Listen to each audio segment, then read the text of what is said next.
Good morning, good afternoon, and good evening, Swift family. Thank you as always for tuning into another video. And today I've got another coin making method for you guys. Unfortunately, I couldn't get it out to you on Monday for that Market Monday, but it is Tuesday. I still got it for you, and it's a quick little video on which of the Thanksgiving players to invest on before the games on Thursday. I'm very excited for Thursday. Should be a great day. Happy Thanksgiving to all. I actually live in Canada, but still happy Thanksgiving to all our American fans out there. Just before I hop into this, I'm just gonna some packs. I don't know what they're from, but I'll just open them. But as I'm doing this, guys, I would really appreciate if you could hit the like button down below. You know, garbage. Takes me a long time to come up with these methods and do all this research for you guys. So if you could hit that like button down below, it really would mean a lot to me. That's all I really ask. And you know, it gives me that motivation to keep coming back and opening more packs, or not opening more packs, giving more tips like this and all that good stuff to you guys. I don't really know what all this stuff is for, but without further ado, let's get right into this. Coin making method we got. So pretty much I'm just going to be telling you which cards to invest in, and we are already set on the ultimate feast. So let's just start by going by cheapest to most expensive. So we'll start with Chris Baker.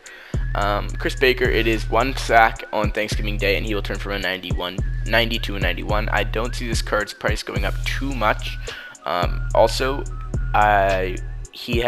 Chris Baker has 3 sacks on the year, historically against bad O-lines, such as the, I believe it was the Green Bay Packers, and, I don't even remember who the other one was. He's playing the Dallas Cowboys, who are 3rd in sacks this week, so I would highly suggest you do not invest in Chris Baker. I don't see him getting a sack. Cowboys give up just over 1 sack per game, so I don't think that is a good buy. Eric Ebron, 5 receptions on Thanksgiving Day, goes from a 90 to a 91 overall. This is a good card as is, but he will only get better. And Eric Ebron right now averages just around 5 receptions per game anyways.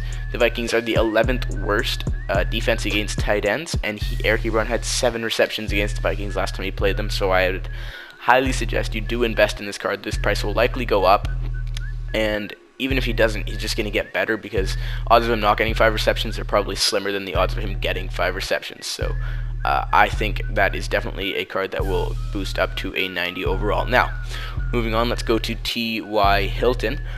It is 10 receptions, and he will boost up 3 overall. So this is a big gamble right here, because it's a 3 overall point, but it is a pretty high hill he has to climb. T.Y. has gotten 10 receptions once this year, and it was against Chicago, who is definitely a weaker defense.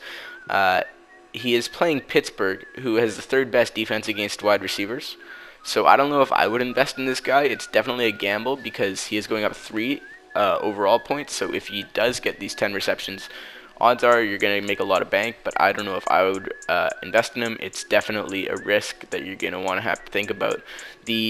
When you calculate it, the stats aren't quite there, but if you're feeling lucky, I would, maybe you want to go for it.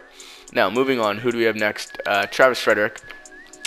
Travis Frederick, with 200 team rushing yards, will boost from a 90 to a 93. This is, again, already a great card. Travis Frederick, historically one of the best centers in Madden every single year.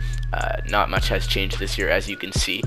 But he needs 200 rushing yards to boost 3 overalls up to 93. And as great as the Dallas Cowboys running game is, I don't know if 200 yards is very likely.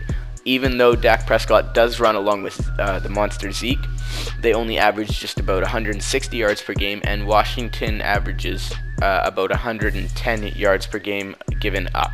They're playing Washington, so Washington gives up around 110 yards per game. Dallas rushes for 160. Again, this one is a big gamble. It could go either way, but I would say it's more of about a 60 to 70% chance they do not get 200 team rushing yards, so I would personally not invest in this card. However, if you do, I could see it going up to 200 plus K should he get boosted to a 93 overall. Moving on, we got Anthony Barr here, the 90 overall, who will boost up to a 92 with 7 total tackles on the day. Now, I'm not quite sure if this is combined tackles, so assisted and solos, or if it is just solo tackles. If it is assisted tackles, and if it is assisted and solo, I mean, I'm gonna guess it's solo, because if it's assisted, it seems too likely that he would get it. So if it is solo, Barr averages usually around 5 tackles per game, and he is playing against the Lions. He actually had 7 tackles solo tackles against the Lions last time he played them, and the Lions do throw a lot. So I don't know if that helps them, or helps Barr, sorry, because a running team would likely lead to Barr getting more tackles, the way I see it. Again, he averages about 5 per game, so I don't know if this is the best card to invest in, but if anybody has any information that they'd like to leave in the comment section, whether it is combined tackles or just solo, please let me know. That would be great help to me and to the rest of the viewers. So let us know. If it is combined, I would suggest you do definitely invest in this card, however. Now let's get to the second linebacker on Thanksgiving Day, which is Ryan Shazier. Shazier must get 8 tackles, so 1 more than Barr, to get to a 92 overall, and I think this is probably slightly more likely. I would say the Anthony Barr odds of getting it, I would go with about 35%, and I would say that maybe 40%, and I would say Shazier is about a 50-50 chance. Maybe a bit more, actually. 8 tackles, especially if it's combined, I would highly suggest you invest in Shazier, but if it is solo, I'm not totally sure. He averages about 6 to 7 tackles a game. He averages about 9 combined tackles, but only about 5 to 6 solos, usually around 6 solo tackles per game. So it is, again, a bit of a calculated risk, but it, as always, is up to you guys whether you want to make that decision. Now, the final player we're going to look at is, of course, the limited edition 90 overall Dak Prescott, who, with 300 passing yards, will boost up to a 93 overall and probably one of the best quarterbacks in the game. This card, as all of these cards have been, is quite incredible, to be honest. But Dak averages about 270 yards per game.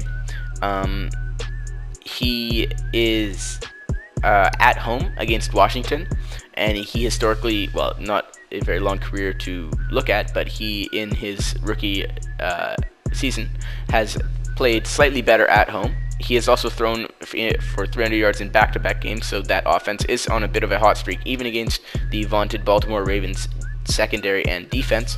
The Washington defense is right in the middle of the pack when it comes to passing defense.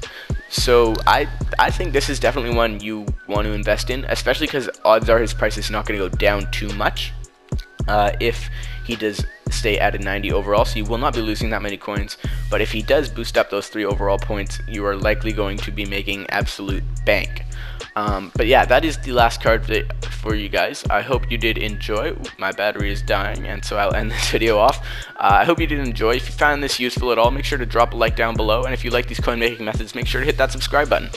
Here on Swift, we bring you nano blitzes, these coin making methods, money plays, all that other good stuff you need to just improve your Madden game overall in all aspects, whether it be playing online, Madden Ultimate Team, or just against your friends, at Thanksgiving dinner.